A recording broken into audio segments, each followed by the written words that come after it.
شروع اللہ کے بابرکت نام سے جو اس جہان کا پالنے والا اور رب ہے. درود لامحدود محبوب رب الودود راحت العاشقین مراد المشتاقین حضرت محمد مصطفیٰ، آپ کے آل پاک، آپ کے جانثار انصار اور اصحاب پر. ناظرین کرام، آپ دیکھ رہے ہیں پرائم کینیڈا ٹی وی اور میں ہوں آپ کا میزبان سید حسنین نقوی. ناظرین کرام، آپ کے سامنے ایک بہت ہی خوبصورت پروگرام معرفت رمضان پیش کیا جا رہا ہے، اور آج ماہ مبارک رمضان کے چھٹے روزے کے ساتھ آپ کی خدمت میں حاضر ہیں. اور آج ہم آپ کے سامنے گفتگو کرنے جا رہے ہیں دعا کے موضوع پر کہ دعا کیا ہے، دعا ہمیں کس طریقے سے مانگنی چاہیے، اور کون سے عمل ہیں کہ جس کے کرنے سے دعا جلدی قبول ہوتی ہے، دعا قبول نہ ہونے کے اسباب کیا ہیں.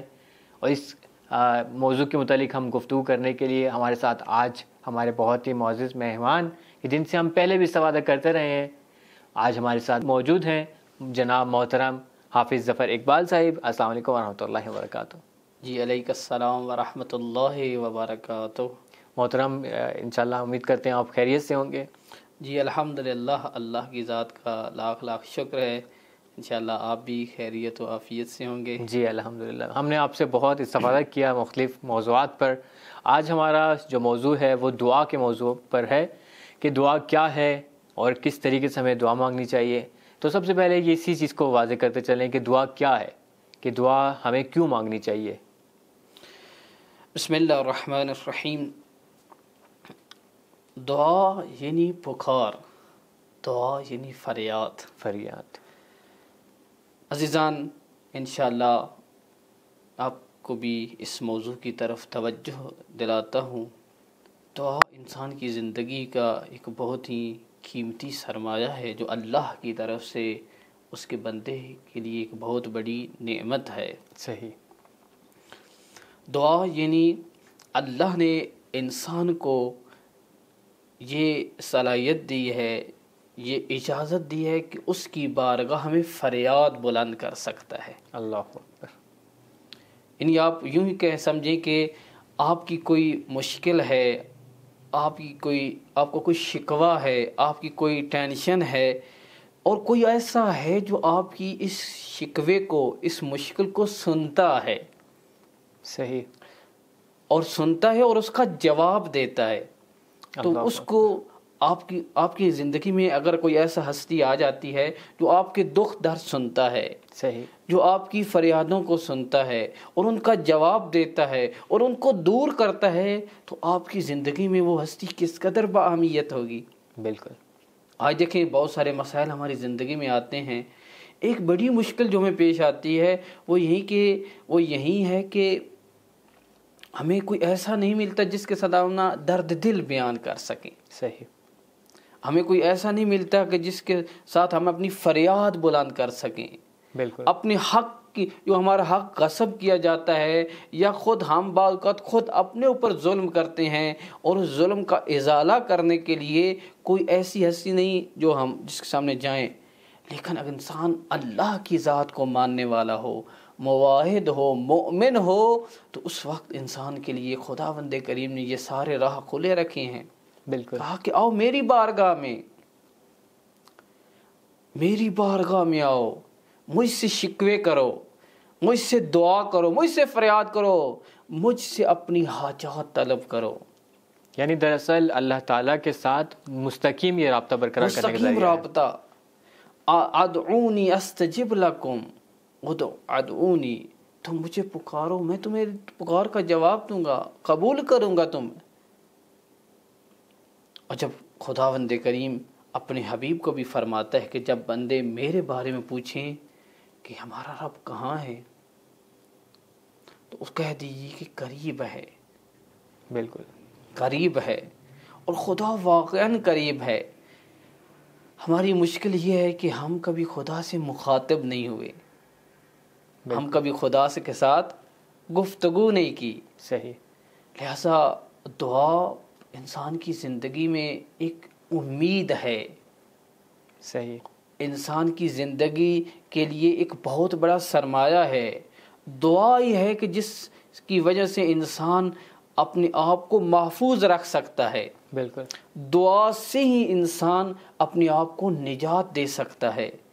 اس لیے کہ انسان کا جو سفر ہے، عرض کیا ہے کہ بہت مشکل سفر ہے، بہت گھٹن سفر ہے، ایسا سفر ہے کہ جس میں ہر لمحے ممکن ہے انسان 70 سال عبادت کرے، لیکن بعض اوقات ایک ایسی لغزش کرتا ہے وہ 70 سال کی عبادت ضائع ہو جاتی ہے، اللہ اکبر، سب ختم ہو جاتا ہے۔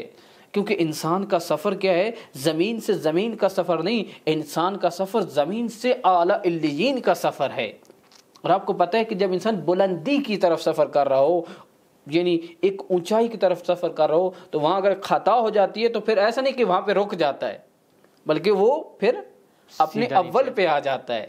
لیکن اگر انسان کا سفر زمینی ہو، آپ راستے میں جا رہے ہیں، کہیں ایک شہر سے دوسرے شہر جا رہے ہیں، راستے میں آپ کی گاڑی خراب ہو جاتی ہے تو فوراً آپ اول پہ نہیں آ جاتے جہاں سے چلے تھے، بالکل، بلکہ جہاں خراب ہوتی ہے وہیں پہ رک جاتے ہیں، اس کے بعد اس کی کیا کرتے ہیں؟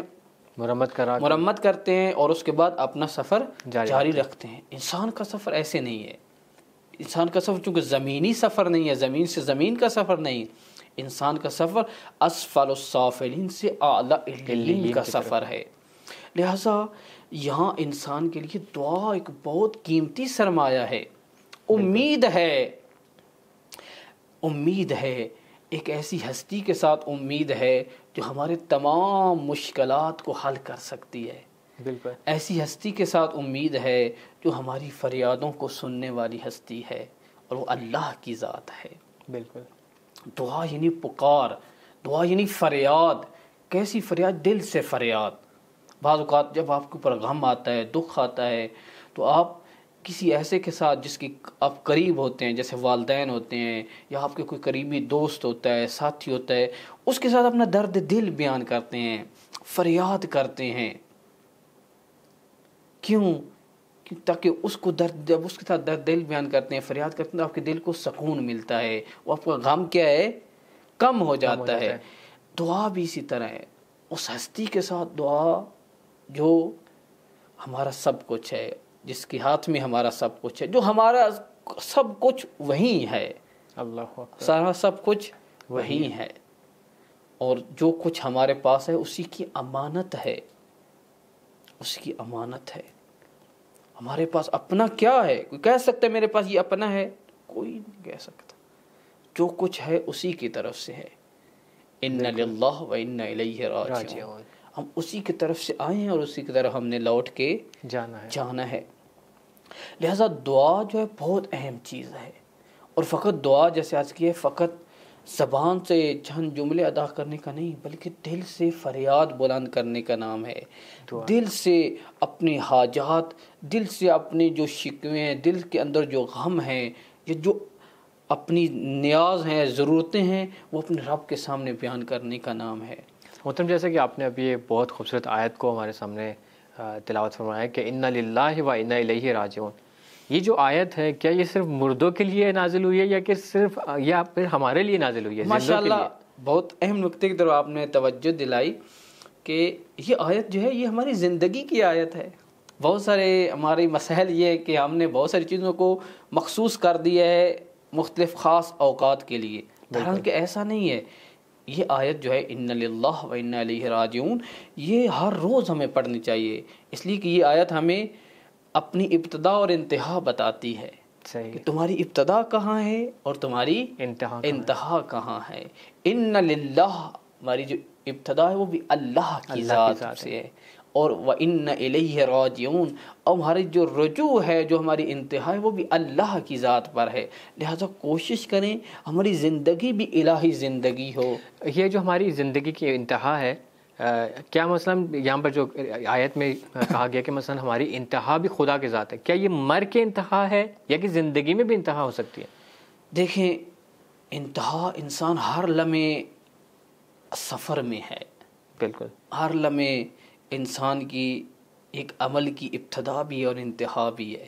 صحیح، اور انسان کوشش کرے کہ اپنی ابتدا اور انتہا اللہ کی ذات کو قرار دے۔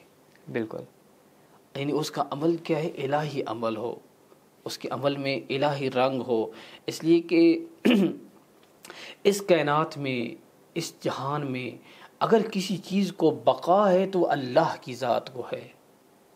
صحیح، اور اس چیز کو بقا ہے جو اللہ کی ذات سے مربوط ہے، جس نے اپنا رابطہ اور رشتہ اللہ کی ذات کے ساتھ قائم کر لی ہے۔ جو اللہ کی ذات سے دور ہے اس کو فنا ہے۔ لہذا آج آپ دیکھیں کہ کیوں انبیاء کی ہستیاں جو ہزاروں سال پہلے گزری تھیں لیکن ابھی تک باقی ہیں، زندہ ہیں، علماء، مفکرین کیوں زندہ ہیں؟ اس لیے کہ ان کی زندگی الہی زندگی تھی۔ بالکل، ان کی زندگی الہی زندگی تھی۔ جس طرح خدا کی ذات ہمیشہ باقی ہے، جو الہی ہو جاتے ہیں ان کی بھی وجود ہمیشہ باقی رہتا ہے۔ لہذا ہم اپنی زندگی کو الہی زندگی بنائیں، اپنی ابتدا و انتہا اللہ کے ساتھ جوڑیں، اور یہ اس صورت ممکن جب ہماری زندگی دین کے مطابق ہو۔ سبحان اللہ۔ دین کو بہت سمجھنے کی ضرورت ہے، واقعا بار بار تاکید کر رہا ہوں، اس لیے کہ آج دشمنوں نے دین کی بہت ہی غلط تفسیریں پیش کی ہیں، اور آج معاشرے کی سب سے زیادہ ضرورت جو ہے آج انسانیت کی وہ دین ہے۔ دین ہے۔ اگر کوئی شخص چاہتا ہے کہ میں انسانیت کی خدمت کروں، اس کے کیا ہے دل میں انسانیت کے لیے درد ہے، تو اس کے لیے سب سے پہلا کام، سب سے بڑا کام جو ہے وہ یہی ہے کہ انسانیت کو دین کی طرف لے آئے۔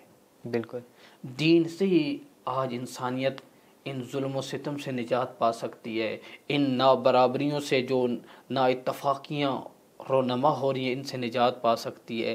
دین سے ہی انسان کے اندر جو وحشت اور ظلمت پیدا ہو چکی ہے، جو ٹینشنیں پیدا ہو چکی ہیں، جو پریشانیاں لاحق ہو چکی ہیں، سارے وسائل موجود ہیں، بالکل، لیکن اس کے باوجود انسان خوش نہیں ہے، صحیح، اطمینان نہیں ہے، سکون نہیں ہے۔ کیوں نہیں ہے؟ درحالانکہ کہ سارے وہ پہلے یہ سارے کام جو آج آپ کے ساتھ کیا ارد گرد ساری مشینیں انجام دیتی ہیں، خود انسان انجام دیتے تھے بہت سختی کے ساتھ، بہت ہی مطلب سختیاں برداشت کرتے تھے، لیکن سکون تھا۔ کیوں؟ اس لیے کہ دین موجود تھا۔ بالکل، آج دشمن نے انسان پہ اور بہت سارے استخباری طاقتوں نے انسان پہ یہ بہت بڑا ظلم کیا ہے، انہی ایٹم بمبوں سے زیادہ یہ ظلم کیا کہ انسان کی زندگی سے دین نکال لیا ہے، اللہ، انسان کی زندگی سے اللہ کی ذات کو نکال لیا ہے، اس ہستی کو نکال لیا جس ہستی سے انسان کا وجود قائم ہے۔ بالکل، اللہ کی ذات کے خلاف مختلف شبہات پیدا کیے گئے ہیں، مختلف چیزیں پیدا کی گئی ہیں، اور یہ جو دعا جو انسان کی سکون کا باعث ہے، جب بھی آپ کو غم ہو، آپ بے چین ہوں، چاہے خدا کی بارگاہ میں دعا کریں، واقعاً آپ دیکھیں گے خدا کیسے آپ کے غم کو دور کرتا ہے، اسی لمحے آپ کو سکون اور اطمینان مل جائے گا۔ تجربہ کر کے دیکھیں، جب آپ کو کوئی غم ہوتا ہے، بہت پریشان ہوتے ہیں، وضو کریں، چاہے مصلی پر 2 رکعت نماز پڑھیں، دعا کریں، پکاریں خدا کو، آپ دیکھیں گے کہ خدا آپ کی کیا ہے آواز سنتا ہے، سن رہا ہے، وہ آپ کی پکار کی کیا ہے جواب دے رہا ہے، اور دعا اسی پکار کا نام ہے۔ جی محترم، بہت شکریہ۔ ناظرین کرام، چلتے ہیں ایک وقفے کی جانب، وقفے کے بعد آپ کی خدمت میں دوبارہ حاضر ہوتے ہیں، ہمارے ساتھ رہیے گا۔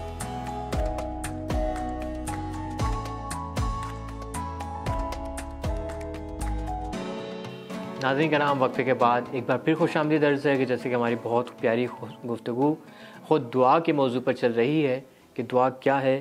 دعا دراصل ایک تعلق ہے خود بندے اور خدا کے درمیان، خود عبد اور معبود کے درمیان، اور تعلق بھی ایسا کہ جو مستقیم ہے، کہ جس کے اندر کوئی واسطہ نہیں ہے، اور اس تعلق کا نام دعا ہے۔ اب چلتے ہیں اپنے اگلے سوال کی جانب۔ جی محترم، جیسے کہ آپ نے بہت پیاری اور خوبصورت گفتگو کو ہمارے سامنے پیش فرمایا، اور محترم یہاں پر ایک سوال اور پیدا ہوتا ہے کہ بہت سارے لوگوں کا یہ شکوہ ہوتا ہے کہ ہم دعا تو کرتے ہیں، ہم بہت زیادہ دعا کرتے ہیں، لیکن دعا ہماری قبول نہیں ہوتی، تو دعا قبول نہ ہونے کے کیا اسباب ہیں؟ محترم، بہت سارے اسباب ہو سکتے ہیں، اور ان میں سے چند ایک آپ خدمت میں عرض کرتا ہوں۔ اول یہ کہ بعض اوقات انسان ایسی دعا کرتا ہے کہ جو انسان کے نفع میں نہیں ہوتی۔ صحیح، کیونکہ انسان آج کیا پہلے کہ انسان اپنی حقیقت سے جب جاہل ہوتا ہے، اپنی راہ سے جب جاہل ہوتا ہے اس وقت ایسی چیزیں بھی مانگنا شروع کر دیتا ہے جو اس کے لیے مفید نہیں ہوتی، اس کی راہ کے لیے مفید نہیں ہوتی، اس کی ہدف کے لیے مفید نہیں ہوتی، خود اس کی ذات کے لیے مفید نہیں ہوتی۔ ممکن ہے وہ اس کو پسند کر رہا ہو لیکن اس کے اندر اس کی خیر نہیں نہ ہو، لہٰذا اس وقت خدا اپنے بندے پہ لطف کرتا ہے اور یہ کہ اس کی دعا قبول نہیں کرتا۔ اور ماہ رمضان کے بارے میں رسول اللہ بھی فرماتے ہیں کہ اللہ ماہ رمضان میں ہر دعا قبول کرتا ہے۔ جو بھی انسان اپنے رب کی بارگاہ میں دعا کے لیے ہاتھ اٹھاتا ہے خدا اس کو واپس نہیں لوٹاتا۔ اور یہی نیمہ شعبان یعنی جس کو شب برات کے نام سے آپ جانتے ہیں، اس کے بارے میں، اس شب کے بارے میں بھی، اس رات کے بارے میں بھی یہ روایات میں کہتی ہیں کہ اگر اس رات کوئی شخص دعا کرتا ہے تو خدا اس دعا کو، اس کی دعاؤں کو رد نہیں کرتا، مگر یہ کہ کوئی ایسی دعا کرے جو معصیت اور گناہ کے بارے میں ہو۔ محترم، جیسے کہ آپ نے ابھی ایک لفظ یہاں پر لیا کہ شب برات، خود ایک دفعہ شب برات کو بھی توضیح کر دیں کہ کیونکہ لوگوں کے ذہن میں شب برات سے مراد وہی پٹاخوں والی کی یعنی کہ رات آتی ہے کہ اس دن پٹاخے چلائے جاتے ہیں اور بم بجائے جاتے ہیں اور مثلا ایسی چیزیں کرنے کا نام شب برات کہا جاتا ہے، تو اس کو بھی تھوڑا سا وضاحت کرنا چاہیے۔ یہ کہ بعض اوقات وہی دینی مفہوم کو ہم اپنی وہ تہذیب میں ایسے ڈالتے ہیں کہ پھر وہ دین کی اصل چیز بھول جاتے ہیں اور اپنی تہذیبی اس رسم و رواج کو کیا کرتے ہیں، آگے لے کے آ جاتے ہیں۔ دراصل کہ شب برات خود اس کے نام سے ہی ہمارے لیے بہت سارے مفاہیم واضح ہو جاتے ہیں۔ برات یعنی دوری کی شب، صحیح، برات یعنی گناہوں سے دوری کی شب۔ بالکل، انسان چونکہ بعض اوقات گناہوں میں چکٹ جاتا ہے، گناہوں میں گرفتار ہو جاتا ہے، اور برات کی شب یعنی آپ کو بری کرنے آئی ہے، آپ کو کیا ہے، چھڑوانے آئی ہے، آپ کو نجات دلانے آئی ہے۔ برات یعنی نجات کی شب، اور واقعاً ایسے کام کرنا کہ جس سے خود بھی انسان کا وقت ضائع ہو اور دوسروں کو بھی اذیت ہو، تو یہ شب تو پھر شب برات نہ ہوئی ہے، پھر شب زندان ہو گئی، قید کی شب ہوگی کہ انسان اس میں مزید قید ہو جاتا ہے اپنے نفس کے اس زنجیروں میں اور شیطان کے زنجیروں میں۔ تو کوشش کریں کہ دین کے مفاہیم کو اصالتاً سمجھیں، خود دین کی نگاہ میں سمجھیں، دین کی نگاہ میں سمجھیں، اور کوشش کریں تہذیب کے ساتھ اس کو نہ ملائیں بلکہ دین کو اپنی تہذیب پہ غالب کریں، اس لیے کہ دین کی راہ میں ہی نجات ہے، نہ کہ ہم تہذیبی طور طریقوں کو دین کے اوپر غالب کریں۔ صحیح، اس سے کیا ہوتا ہے، دین کا تو نقصان نہیں ہوگا لیکن ہم اپنا ہدف بھی حاصل نہیں کر سکیں گے، اور یہ کہ جو تہذیب ہے وہ بھی خراب ہو جائے گی۔ ظاہر سی بات ہے، تہذیب کا ایک اپنا مقام ہے، دین کا اپنا مقام ہے، اولویت دین کو ہے کیونکہ اللہ کی طرف سے انسان کے لیے نجات کی راہ دین ہے۔ ہم کوشش کریں کہ اپنی تہذیب کو بھی دینی رنگ میں لے آئیں، بالکل، نہ یہ کہ دین کو کیا ہے، تہذیب کے سائے میں لے آئیں۔ اور یہ بہت بڑا مسئلہ ہے ہمارے ممالک میں کہ ہم نے اپنے مذہبی جو ہماری مراسم ہیں ان کو ہم نے تہذیبی رنگ میں لے کے آ گئے ہیں، بالکل، چاہے ہماری خوشیوں کے مراسم ہوں یا غمی کے، عزاداری کے، مطلب یہ اس طرح، یعنی اس طرح خوشیوں کا مراسم ہوں یا غم کے مراسم ہوں۔ جیسے ہماری شادیاں ہیں، اور شادی ایک دینی امر ہے، بالکل، لیکن آج دیکھیں شادی کیوں اتنا مشکل کام بن چکا ہے، اس لیے کہ ہم نے اس کے اندر ایک تہذیبی رنگ ڈال دیا ہے، بالکل، اور تہذیبی رنگ ڈالنے کی وجہ سے وہ جو دین کے نظر میں آسان ترین کام تھا آج وہ ہمارے معاشرے میں مشکل ترین کام بن گیا ہے، اور وہی گناہوں کا سبب بن رہا ہے، اور بہت بڑا گناہوں کا سبب بن رہا ہے۔ کیوں؟ اس وجہ سے کہ ہم نے دین کو تہذیب میں سمو دیا، حالانکہ ہمیں تہذیب کو دین میں سمونا چاہیے تھا۔ دین نے شادی کو بہت آسان بنایا، ہم نے تہذیب میں سمو کر اس کو بہت ہی مہنگا بنا دیا، بہت ہی مہنگا اور مشکل بنا دیا۔ لہٰذا کوشش کریں، اس نقطے کی طرف توجہ رکھیں کہ دین کو تہذیب کے تابع نہ قرار دیں، دین کو تہذیب کے سائے میں نہ لے آئیں بلکہ تہذیب اور ماحول کو دین کے سائے میں لے آئیں۔ اس وقت دیکھیں گے کہ آپ کی تہذیب بھی خوبصورت ہو جائے گی اور آپ کی زندگی بھی آسان ہو جائے گی۔ بالکل۔ اور دوسرا نقطہ آپ نے بس یہ کہ شب برات بس برات کی رات ہے، یعنی بری ہونے کی رات ہے، نہ کہ گرفتار ہونے کی رات. لہٰذا کوشش کریں کہ دینی رسومات کو، دینی جو ہماری چیزیں ہیں ان کو دین کی نگاہ سے جو اصالتاً جس طرح دین نے حکم دیا ویسے بجا لائیں، بجائے اس کے کہ ہم وہاں کچھ فروعات میں لگے رہیں اور اصالت جو اصل چیز ہے اس کو ہم فراموش کر دیں، چھوڑ دیں. جی محترم بہت شکریہ. جی محترم بہت شکریہ. ناظرین کرام اب چلتے ہیں وقفے کی جانب. وقفے کے بعد پھر آپ کی خدمت میں حاضر ہوتے ہیں. ہمارے ساتھ رہیے گا.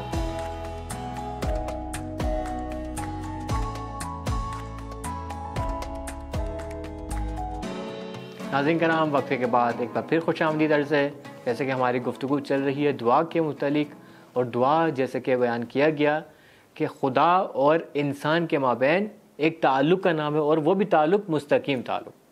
اور ہم اب موانع جو دعا کے سامنے ہمارے سامنے پیش آ جاتے ہیں کہ جن کی وجہ سے دعائیں قبول نہیں ہوتی، ان چیزوں کو بیان کیا جا رہا تھا. اب چلتے ہیں ان کو سنتے ہیں. جی محترم اپنی گفتگو کو جاری رکھیے. عزیزان گرامی و سامعین محترم، آپ کی میں عرض ہو رہا تھا کہ دعا کے بہت سے موانع، ان میں سے اول موانع آپ کی میں عرض کیا. دوسرا یہ کہ بعض اوقات دعا کی قبولیت کے لیے ایک اول شرط یہ کہ خلوص کے ساتھ ہو، دل کے ساتھ ہو. صحیح. فقط زبان سے بعض اوقات ہم دعا کرتے ہیں تو وہ دعا قبول نہیں ہوتی. فقط زبان سے توجہ نہیں ہے، وہ فریاد نہیں ہے، وہ عشق تڑپ نہیں ہے. فقط یہ کہ جب آیا اور بس نماز پڑھی، نماز کے بعد کیا ہے ہاتھ ایسے کھڑے کر دیے، ذہن جو ہے انسان کا کہیں اور ہے، اور بس یہ کہ ہاتھ کھڑے کر کے دعا. ایسی دعا تو غفلت میں کوئی دعا نہیں ہوتی. بالکل. دعا یعنی توجہ سے سامنے آپ کے مخاطب سامنے اپنی فریاد بلند کرنا. صحیح. مطلب یہ کہ آپ آتے ہیں، آپ ایسی ایک شخص کے سامنے جا کے ایسی باتیں کر دیتے اور اس کو پتہ نہیں ہے کہ مجھ سے مخاطب بھی ہے یا نہیں، تو اس صورت میں دعا نہیں ہوتی، اس کو دعا نہیں کہتے. لہٰذا دعا کی قبولیت کے لیے بھی ایک شرط یہ کہ توجہ ہو، اور جب یہ توجہ نہ ہو تو کیا ہے، یہ دعا کی قبول نہ ہونے میں کیا ہے، ایک عامل بن جاتا ہے. بالکل. دوسرا بعض اوقات گناہ جو ہیں یہ ایک بہت بڑے عامل بن جاتے ہیں. وہ دعا جو پہلے بھی آپ کے سامنے عرض کی کہ دعائے کمیل حتماً اس کو پڑھیں، اس کے مطالعے میں غور کریں. اس میں مولا امیر المؤمنین بہت ہی خوبصورت طریقے سے فرماتے ہیں کہ اللہم اغفر لی الذنوب التی تحت کل اسم، اللہم اغفر لی الذنوب التی. اور اس میں سے ایک نقطہ یہیں پہ فرماتے ہیں کہ پروردگار ہمارے وہ گناہ معاف فرما. ہمیں سکھا رہے ہیں، ہمیں بتا رہے ہیں کہ کیسے پروردگار کی بارگاہ میں دعا کرنی ہے، کہ ہمارے وہ گناہ معاف فرما کہ جو ہماری دعاؤں کو قبول ہونے میں مانع بن جاتے ہیں. بالکل. دعائیں قبول نہیں ہونے دیتے. بعض اوقات انسان ایسے گناہ کرتا ہے کہ وہ گناہ دعاؤں میں مانع بن جاتے ہیں، دعائیں قبول نہیں ہونے دیتے. لہٰذا گناہ بھی ایک بہت بڑا عامل ہے جو دعائیں کو قبول نہیں ہونے دیتا. اور اس طرح اور بہت سارے عوامل ہیں کہ انشاءاللہ آنے والے پروگرام میں کریں گے. محترم اگلا سوال کی طرف ہم چلتے ہیں. تو اگلا ہمارا سوال یہ ہے کہ دعا جیسے کہ ہمیں مانگنی ہے، اللہ تعالیٰ کے ساتھ ہمیں اپنا تعلق برقرار کرنا ہے، تو ہمیں کیا آداب کو اپنانا چاہیے، کہ کیا ہمارے آداب ہوں کہ جس کے ذریعے سے ہم اللہ تعالیٰ کے ساتھ دعا کو برقرار کریں؟ جی بالکل. ادب سے بہت ادب کا نقطہ بہت مہم ہے، کیونکہ آداب سے انسان اپنے مقصد کے قریب ہو جاتا ہے. اگر انسان عمل انجام دے اور اس عمل میں کو اندر آداب کا خیال رکھے تو وہ ادب کی وجہ سے دو کام ہوتے ہیں. ادب کی وجہ سے ایک تو عمل کے اندر حسن پیدا ہو جاتا ہے، اور دوسرا یہ کہ وہ عمل مقصد کے قریب پہنچ جاتا ہے. لہذا اگر ہم دعا کو بھی آداب کے ساتھ انجام دیں تو ایک تو ہماری دعا زیبا ہو جائے گی، اس کے اندر حسن آ جائے گا، اور دوسرا یہ کہ وہ دعا ہمیں مقصد تک پہنچائے گی، یعنی وہ دعا قبولیت کے قریب ہو جائے گی.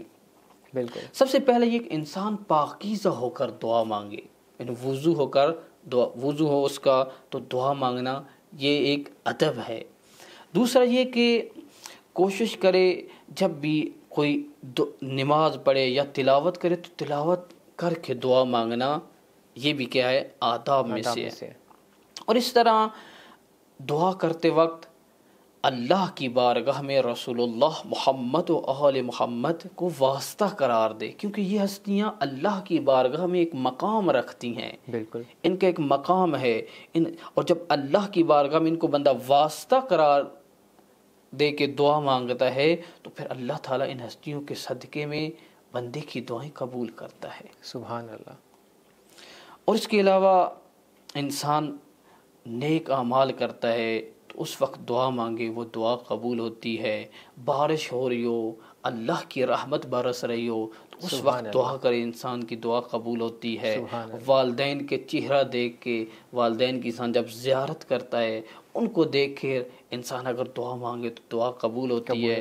قرآن کریم کی تلاوت کر کے، قرآن کریم کی اس خوبصورت آیات میں غور و فکر کرنے کے بعد خدا جب دعا مانگتا ہے، انسان جب دعا مانگتا ہے تو اللہ کی بارگاہ میں دعا قبول ہوتی ہے۔ اور اس طرح انسان جب اس کے اندر تڑپ ہو، کسی مظلوم کی یعنی کیا حمایت کر رہا ہو، واقعی اس کے اندر درد ہو، تو اس درد اور ٹوٹے ہوئے دل سے جو دعا نکلتی ہے وہ بھی دعا کیا ہے؟ قبول ہوتی ہے۔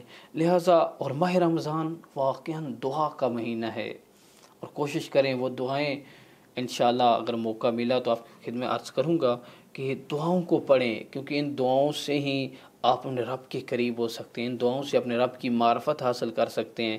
ایک بہت ہی خوبصورت دعا ہے، امام حسین علیہ السلام سے نقل ہوئی ہے، دعائے عرفہ کے نام سے، جو حضرت امام حسین علیہ السلام نے یوم عرفہ کے دن عرفات میں پڑھی تھی۔ اگر موقع ملے تو ایک دفعہ ضرور اس کو پڑھیں، آپ کو اندازہ ہو جائے گا کہ انسان کا اپنے رب سے کیسا تعلق ہے، اور واقعاً بہت ہی عظیم اور بامعرفت دعائیں ہیں۔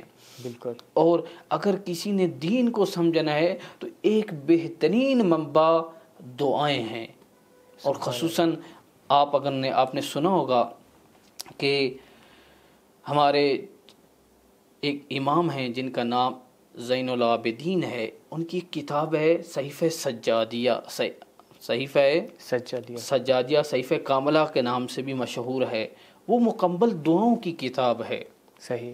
اس کو بھی ایک دفعہ پڑھنے کی کوشش کریں اور دیکھیں کہ واقعاً دعاؤں کے ذریعے ان امام نے کون کون سی چیزیں ہم تک پہنچائی ہیں، اور کیسے رب کے ساتھ راز و نیاز کرنے کا طریقہ بتایا ہے۔ بالکل۔ لہذا دعا سے غافل نہ ہوں، دعا سے انشاءاللہ ادب آداب کے ساتھ انجام دیں تو خدا اپنے بندوں کی واقعاً دعائیں سنتا ہے۔ خدا خود فرماتا ہے مجھے پکارو میں تمہاری دعاؤں کو سنوں گا اور قبول کروں گا۔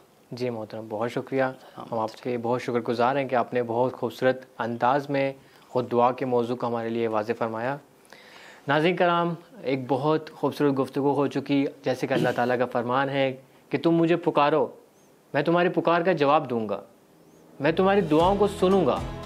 اللہ تعالیٰ بہت رحیم ہے اور بہت کریم ہے، جو ہماری دعاؤں کو قبول کرتا ہے اور سنتا ہے۔ جیسے کہ ہم نے بہت سارے اسباب کہ جیسے کہ گناہوں کی شکل میں، اور بہت سارے اسباب جو ہم نے سنے ابھی، کہ اگر وہ اسباب ہماری دعاؤں کے اندر آ جائیں تو ہماری دعائیں قبول نہیں ہوتی۔ اور بہت سارے آداب کو بھی ہم نے سیکھا کہ اگر ہم اپنے آداب کو اپنائیں تو ہماری دعائیں بھی قبول ہوتی ہیں۔ ناظرین کرام، اگلے پروگرام تک کے لیے اجازت دیجیے۔ اللہ حافظ، خدا نگہدار۔